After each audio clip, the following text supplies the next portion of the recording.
জীবনের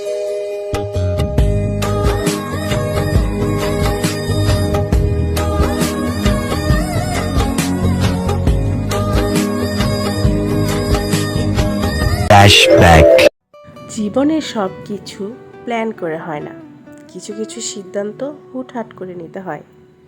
এই যেমন আমার খুব ইচ্ছে করলো আমি আমার ফ্রেন্ডকে দেখব, মানে আমার সবচেয়ে প্রিয় বান্ধবী যাকে বলে, তো ওকে দেখার খুব ইচ্ছে হচ্ছিল।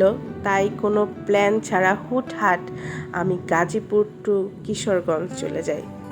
সো হ্যালো এভরিওয়ান, আসসালামু আলাইকুম। It's me Sumi from Around by Sumi. আশা করছি সবাই অনেক ভালো আছেন, আমিও আলহামদুলিল্লাহ অনেক ভালো আছি।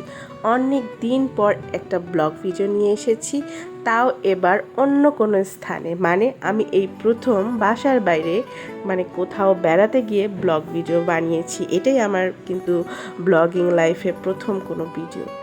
তো যাই হোক, আমি মানে ওর বাসায় যাওয়া আগ মুহূর্ত পর্যন্ত ভিডিও স্টার্ট করিনি, কারণ আমার হুট করেই প্ল্যানটা হয়েছিল যে আমি কিশোরগঞ্জ যাব, আর জার্নিটা খুব একটা ভালো ছিল না, তাই আমি ভিডিও করিনি। তো এটা হচ্ছে পরের দিন, মানে আমি আমার বান্ধবীর বাসায় যাওয়ার পরের দিন। তো বিকেলবেলা আমরা একটু বের হয়েছিলাম, প্রচণ্ড গরম ছিল। তো রাস্তা দিয়ে হেঁটে হেঁটে সামনে যাচ্ছিলাম, মানে ওর এলাকাটা একটু ঘুরে দেখছিলাম। তো সামনেই দেখি যে একটা ঝালমুড়িওয়ালা, তো ভাবলাম যে আমরা আগে গিয়ে ঝালমুড়ি খাবো।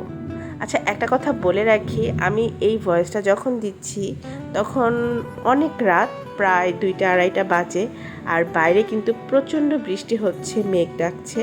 তো যদি কোনো নয়েজ মনে হয় এর জন্য আমি খুবই দুঃখিত। তো ঝালমুড়িওয়ালাকে বলেছিলাম যে অনেক বেশি ঝাল দিতে, কারণ আমি এবং আমার বান্ধবী মৌসুমি আমরা দুজনে অনেক বেশি স্পাইসি লাভার, মানে অনেক বেশি ঝাল খুব পছন্দ করি। তো সত্যি সত্যি ঝালমুড়িতে এত বেশি ঝাল ছিল যে একে তো গরম, মানে গরমের উপরে গরম এমন একটা ব্যাপার, কোনোভাবেই ঝাল কম ছিল না।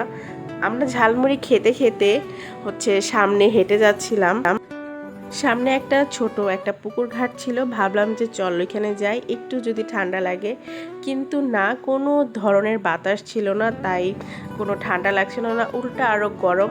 আর এইদিকে কিন্তু মানে আইসক্রিম খাওয়ার জন্য আমাদের মনটা একদম ছুটে গেছিল, কারণ এত বেশি ঝাল লাগছিল।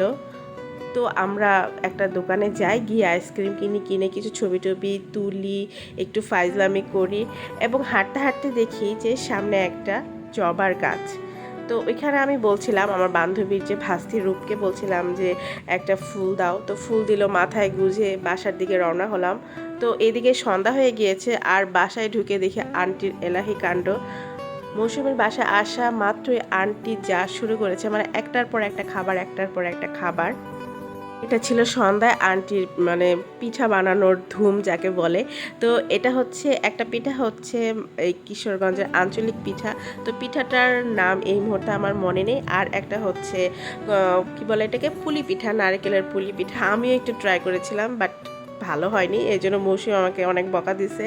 তো যাই হোক, পিঠা বানাতে বানাতে হঠাৎ করে দেখি বাইরে প্রচণ্ড বৃষ্টি, আর মৌসুমি বলল যে চল, এই বৃষ্টি মিস করা যাবে না কোনোভাবেই। তাই কোনো কিছু চিন্তা না করে দুজনে ছুটে গেলাম বৃষ্টিতে ভিজতে। তখন মেবি 8:30 কি 9টা বাজে। তো অনেক ভিজলাম দুজন মিলে, প্রায় ঘন্টাখানেকের মতন, এবং বৃষ্টিতে ভিজে ঘরে ঢুকে দেখি যে আন্টি গরম গরম পিঠা নিয়ে দাঁড়িয়ে আছে, আর এসেই ফ্রেশ হয়ে গোসল করে পিঠা খেতে বসে গেলাম। আর পিঠার টেস্ট কি বলবো, ইট ওয়াজ সো ইয়াম, এত বেশি মজা। এর আগে আমি কখনো এই পিঠাটা খাইনি, মানে যেটা কিশোরগঞ্জের আঞ্চলিক পিঠা। এই পিঠাটার ভিতরে শুটকির পুর দেওয়া ছিল, এটার নামটা ঠিক আমার এই মুহূর্তে মনে নাই, যদিও মৌসুমি আমাকে বলেছিল। তো যাই হোক, একটা ঠান্ডা ঠান্ডা ওয়েদার ছিল, যেহেতু বৃষ্টি থেকে ভিজে এসেছি, খুব বেশি মজা লাগছিল পিঠাটা খেতে। আর দেখতে পাচ্ছেন আমার এখানে কিন্তু প্রচণ্ড বৃষ্টি হচ্ছে, ঝড়, খুব ভালো লাগছে, যদিও গরম কিন্তু একটুও কমেনি। আর পিঠা খেতে খেতে বান্ধবী আমাকে একটা পদ্ম ফুল গিফট করলো। তো দেখতে পাচ্ছেন পদ্ম ফুলটা অসম্ভব সুন্দর। আর এই পদ্ম ফুলটা দিয়েই আপনাদের কাছ থেকে আমাকে বিদায় নিতে হবে। আমাদের একটু সুন্দর মুহূর্ত আপনাদের সাথে শেয়ার করলাম। ভিডিওটা কেমন লাগলো অবশ্যই জানাবেন। আর আমি এইখানে যে কয়েকদিন আছি চেষ্টা করব ছোট ছোট ভিডিও দেওয়ার জন্য, এবং বৃষ্টিতে আমাদের ভেজার কিছু মুহূর্ত আপনাদের সাথে শেয়ার করলাম। আল্লাহ হাফেজ।